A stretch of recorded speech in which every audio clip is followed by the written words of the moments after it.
Hi friends, thank you to everyone who is watching, especially you. Now, I have been away for a while and I'm not going to bore you with the reasons behind that. I'm going to leave that all in a community post. So if you're interested, just hop over onto the community tab and I will be putting those up at the same time and we can have a chat there. But I know you're all here for the good stuff, and the reason that I've picked this particular video is that I have just got myself a shiny new secondhand copy of the Upanishads, which I'm really excited about. I literally walked into a charity shop in the UK and there was this for £2.99, £2.99, and I know the last video we did where Swami Sarvapriyananda was giving a lecture on one of the Upanishads. It was, hang on, I will check my book, the Mandukya Upanishad, wasn't it? And that was like, that's been by far my most popular video and I loved it. So I thought, let me, for my comeback video, do another one of his sessions about the Upanishads. So without further ado, let's see what he has to say. Now, today, before we dive into the Katha Upanishad and begin this long journey together, let me give a little context about what all this is all about. We all know this, but still, quickly. I really don't. All this is from the Vedic literature. The Vedas are the foundational, the root texts of Hinduism. They are very ancient. If you go to a traditional Pandit, the Pandit will tell you they are timeless. They have always been existing with God, and God breathed them out.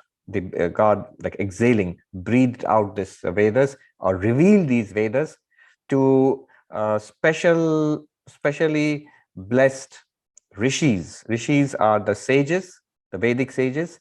They're defined. A rishi is defined as Rishaya Mantra Drashtaraha. The rishis are those who saw these Vedic mantras, literally saw them. I have to tell you, our current Prime Minister in the UK is called Rishi Sunak. So now I understand the root of his first name, even if we don't agree with his policies. I do believe he is from the Hindu religion, so that would make sense. A traditional Pandit would say, take it literally. They actually saw these mantras, these texts in Sanskrit, in these words. Now, if you think that's a little far-fetched, Swami Vivekananda gave a much more maybe reasonable interpretation. These Upanishads, or the Vedas themselves, are the spiritual realizations of the rishis.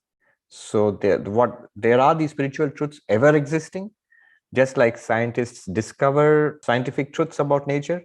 These rishis discovered these spiritual truths. So they are, Veda means spiritual knowledge, and the spiritual knowledge was revealed to the rishis, or the rishis discovered them as a part of at the culmination of the spiritual practices. Okay, I just have to tell you something kind of funny.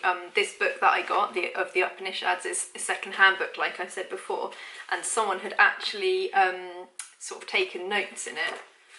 And at the bottom, I don't know if this is going to come out, it says they've written Veda means to know, which is sort of what he was just saying. So that's like, I don't know, thought that was interesting. So we have this Vedas, spiritual knowledge, discovered by, revealed to, have it your way, to the rishis. They're obviously in Sanskrit, a very ancient form of Sanskrit, predating classical Sanskrit. At some time, long ago, long before the Buddha himself, this entire literature was classified into 4 Vedas by Veda Vyasa. It literally means the one who classified the Vedas. The Rig Veda, the Sama Veda, the Yajur Veda. Yajur Veda has 2 branches, the Krishna Yajur Veda and Shukla Yajur Veda. And then finally the Atharva Veda. Rig Veda, Sama Veda, Yajur Veda, Atharva Veda. These are... Okay, I've read the introduction of this book by Eknath Eswaran, and he did mention about, I remember the Rig Veda. That's the only one I remembered. Anyway, moving on. Collections of Vedic literature, Vedic texts, and Upanishads are part of these. They're scattered across these Vedas. Now, what do these Vedas contain? So is it the Upanishads? It's not like the Vedas and the Upanishads. The Upanishads are part of the Vedas. Am I understanding that correctly? Let me know in the comments if I'm way off on that. What are they all about? They have been given by God through the rishis down to us by a teaching lineage for the benefit of humanity. What kind of benefit of humanity? Well, the Vedas themselves have a clear division. All these Vedas, across the 4 Vedas, most of them, the bulk of this literature across the 4 Vedas, are concerned with rituals. Karma Kanda, the section dealing with karma. Karma literally means action, but here it means ritualistic action, religious action. So the kind of rituals which you find in the Vedic times, again, long before the Buddha, were not the pujas which you associate with Hinduism today, temples and deities and pujas, but they were the fire rituals on a small scale or on a massive scale. There will be altars, fire would be lit, offerings would be given to the Vedic deities, specially trained priests of different categories. They would chant the mantras, which are embodied in the Vedas. And the idea would be to get certain benefits. These benefits could be worldly or otherworldly. Worldly means the goals were dharma, artha, kama. One might want wealth or children, or might want rainfall to come and protect the, for nourishment of the crops. All of these, the Karma Kanda said, we have rituals which will employ these supernatural forces in your aid, and it'll work. You still have to do the thing. You have to go and fight the enemy. You have to go and till the soil. You have to take out the cows to pasture. All of that has to go on. The Vedic gods will not come and do that for you. But you, by their blessings, success is ensured. And so you get what you want in life. I like what he said there, because there's this sort of like trendy thing, isn't there, of like manifesting, and if you just put out into the universe what you want, it will come to you. And then people sort of forget the part about where you actually have to do the work as well, which he's just like reminded us of there. You can do these rituals, but you have to go and actually do the thing as well. It's not just like say something, sit back and expect it to just fall into your lap. It may sound a little weird, but it's not actually. If you think about it, it seems, yeah, I recognize that. You look at what's going on in temples and churches and mosques and religion all through the ages, all across the world. Most of religion is basically this. We want the blessings of God or whoever we are praying to, so that what we want in life, we get it. And what we want in life is mostly very worldly. We may have specific desires, or we just may want the blessings of God. The things may go well with us. Our families may be healthy, the children may grow up healthy and strong and people of good character, and so on. My boss may be happy with me and whatnot. You can have all of those desires. Those are worldly desires. And religion, not just the Vedas, not just these ancient 5,000-year-old Indian rishis, but religion in general promises God will help you to lead a better life and give you a set of morals and ethics which you need for your good personal life and for building civilization. And the bulk of religion has always been this, and there's nothing wrong in it. But that's not the ultimate purpose of religion. There is a higher religion, there is a spirituality. What is that? Now see, these actions which we'll come to that is the Upanishads. That is called the knowledge portion. So this is the action portion or karma portion, ritualistic portion, and the knowledge portion, karma kanda and jnana kanda. Now the action, why is it called an action portion? Because you are supposed to perform certain actions to get something that you don't have yet. So what were these actions? They were actions performed by the body, they were actions performed by speech, they were actions performed in the mind. Physical, verbal, mental actions. Physical actions were the rituals that the priests performed, and the one called the Yajamana, the one for whose benefit this was being performed, one who's sponsoring this usually expensive kind of ritual. So they performed some physical actions like offerings and all, and then there were verbal actions. So the mantras which you find in the Vedic literature, they were chanted by trained priests to get the desired results. It's very important to chant it properly by having people who have been technically trained. Even now it goes on, it's still there. One beautiful thing and interesting thing about Hinduism is nothing ever goes out of fashion. Layers and layers come.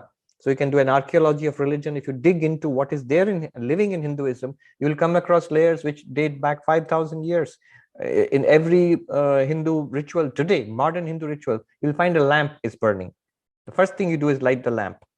And that lamp is, it actually represents the ancient Vedic fires. So, and of course, the fire rituals are still there in a smaller scale in large Hindu pujas. There is physical action, there is verbal action, the recitation of mantras, and mental action, which are called upasana. Upasana means certain visualizations which are performed.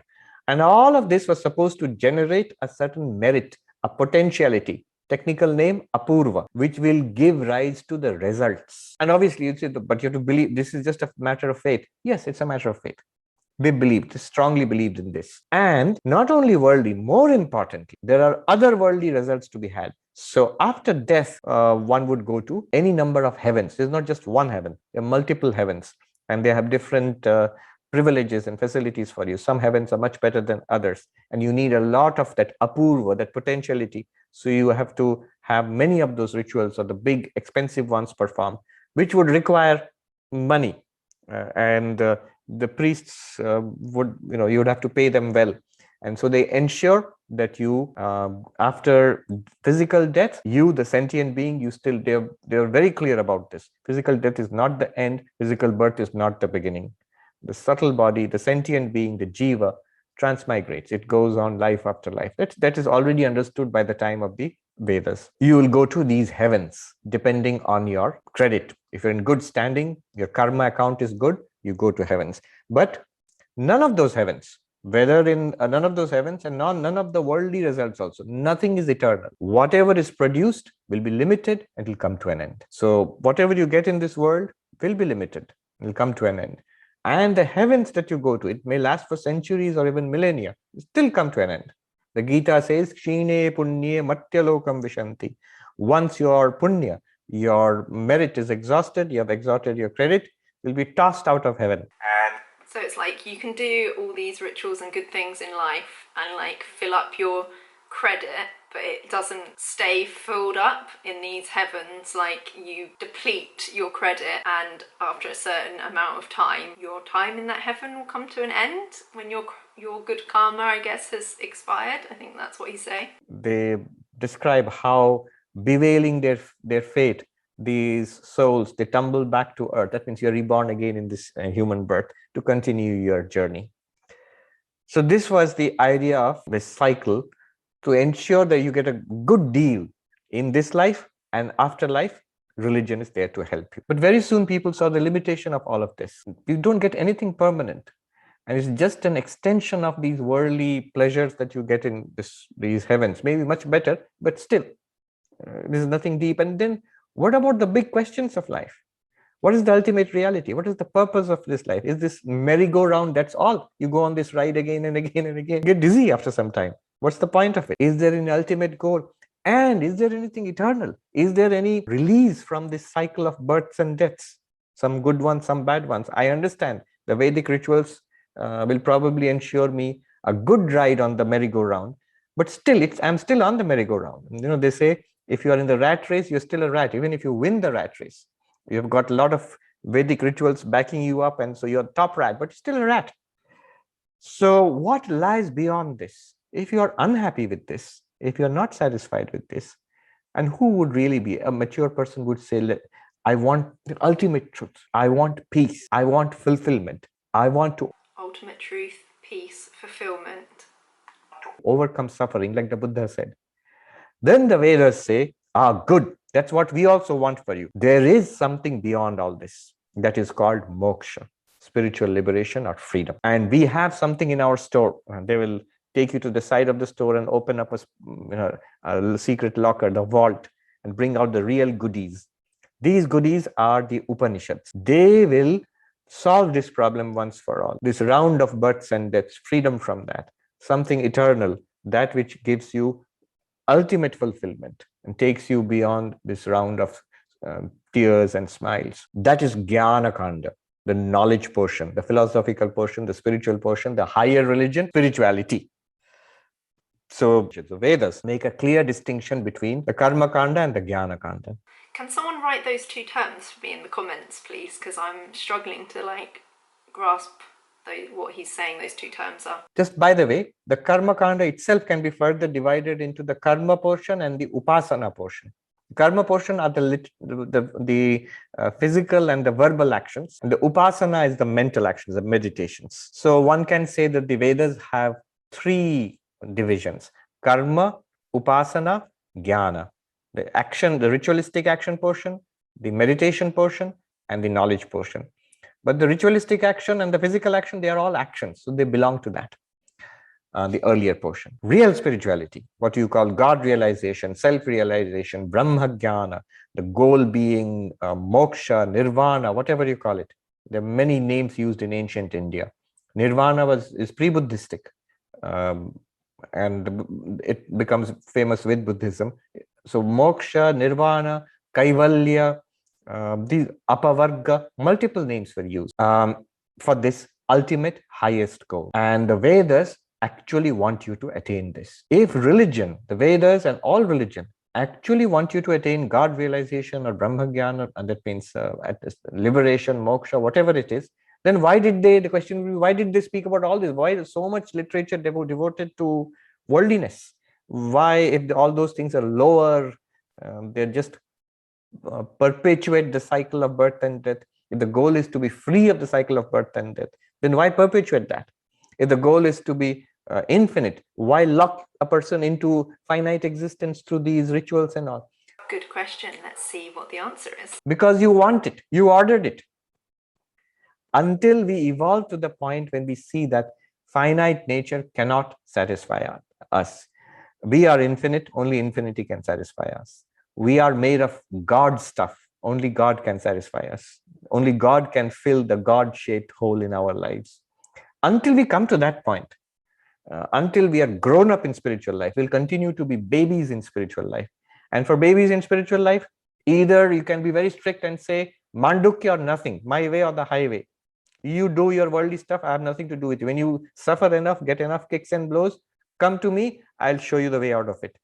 That's a harsh, rather harsh. And the religions, the Vedas, are compared to a mother, a compassionate mother, and the religions of the world also.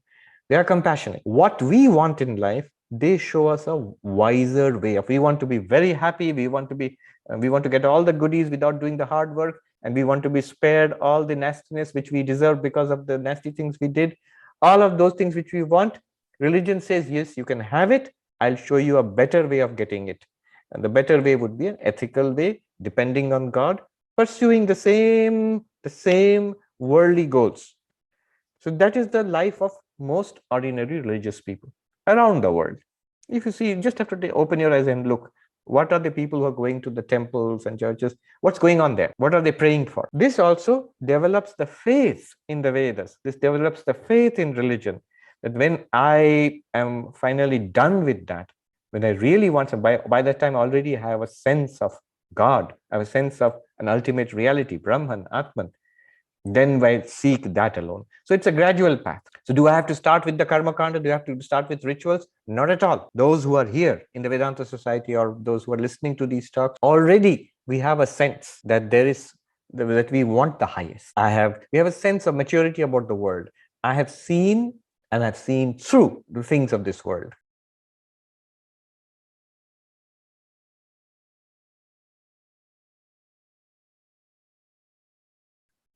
One of the Upanishads, Mundaka Upanishad says, Parikshya lokan karmachitan brahmana. The spiritual seeker, having examined what can be attained by karma, worldly action and Vedic action, whatever can be attained by that, having examined all of that, develops dispassion for all of that. That I don't want it. It's not something I'm interested in. I've seen enough of it. It might be a baby. I love the analogy of it being like a compassionate mother, because it knows that the vast majority of us are still just going to seek happy worldly experience, and it's not trying to sort of force us away from that, but saying okay, if that's the stage that you're at, fine, let's help you do it in the best way. But what you don't yet realize is actually that's not the thing that you should be seeking. A happy, fulfilled, worldly experience isn't really what we should be seeking. We should be seeking truth of what's beyond that. Am I making any sense? But it might be an ancient soul in a baby body. So little children might be very spiritual sometimes. And old people with beards and at the end of their lives might be very childish also. It's the soul, the jivatma, which soul may I mean jivatma, the sentient being, individual beings, us. It evolves over time through knowledge and experience and knowledge. The sentient being within us isn't reflective of our worldly age. And it's so true what he's saying, like about having some babies will be more spiritually awakened than an 80-year-old who's been on this earth for 80 years, obviously. And I'm sure we've all like experienced that, haven't we? Or met people and children who it's like you call them an old soul, don't you? Like, oh, they're such an old soul, because they seem more in tune than their worldly age would suggest. All action, O Arjuna, Krishna says in the Gita, culminates in experience, in knowledge. Ultimate knowledge, enlightenment. But before that, this much knowledge, this is the experience I take away from this life. You might ask, but the problem is I don't remember my past life, so all the knowledge is lost. No, it's not lost. Memories are lost, or memories are not even that, memories are inaccessible to us. Doesn't matter. Memory is a weak thing. Do we really learn from memory? We don't. How many times we know what is wrong, we remember it very well, end up repeating it. We know what is right, we don't do it. So our conscious knowledge, conscious memory is a very weak thing. Then what is powerful? Samskara. Character is powerful. We've come across that term before. General tendency of a personality is powerful. What is this character? What is this general tendency? It is the accumulated tendencies of many lives. It's called samskaras. It was when we was watching that I read the Michael Singer book where he speaks about that a lot. Obviously, he got that knowledge from Hindu teachers. The French existentialists said it right. They say, don't listen to what a person says, watch what that person does. We speak about many things that we may want, we may have read about, we may have understood, but that may not represent the truth of what we are at this point. Luckily, our samskaras are not our real nature. Even beyond our samskaras is the real nature, Atman, which is already perfect. Because if samskaras are who we are, then it seems to be an endless toil, very difficult to change. And it's a long lifetime after lifetime. No, you already are that perfect reality. That's what Vedanta will teach us.